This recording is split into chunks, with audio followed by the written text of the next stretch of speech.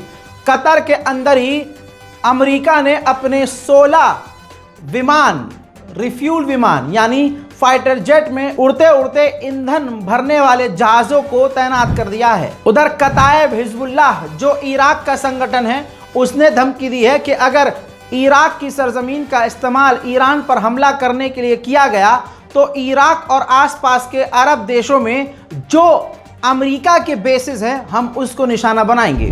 Biden को अब यकीन हो गया है कि नेतन्याहू उनको प्लान शेयर नहीं कर रहे हैं।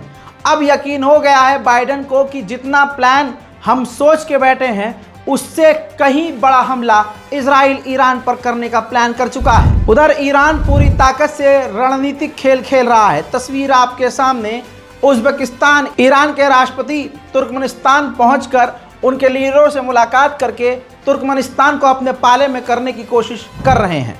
यहाँ तक कि ईरान के विदेश मंत्री ने खुद जानकारी दी है कि हमने कई सारे देशों को चिट्ठी लिखकर बता दिया है कि अगर इजराइल ने हम पर हमला किया तो हम उससे बड़ा हमला पलट कर करेंगे। वहीं ईरान के अंदर अब मांग बढ़ चुकी है। ईरान के लोगों की मांग यह है कि अगर इजराइल ईरान पर इस बार हमला कर देता है तो फिर ईरान को परमाणु बम बना लेना चाहिए। उधर बाइडेन ने नेतन्याहू को ऑप्शन दिया है कि अगर आप ईरान पर हमला ना करें तो हम ईरान पर अब तक के सबसे बड़ी पाबंदियां लगाएंगे और हर तरह से ईरान को बैन कर देंगे। वही बात करें ईरान की तो ईरान ने साफ कहा है कि हम जवाबी कार्रवाई के लिए पूरी तरह से तैयार हैं। ब्रेकिंग न्यूज़ में फिलहाल के लिए इतना ही। जल्द लौटूंगा और भी बड़ी जानकारियों के साथ। तब तक के लिए जय हिंद।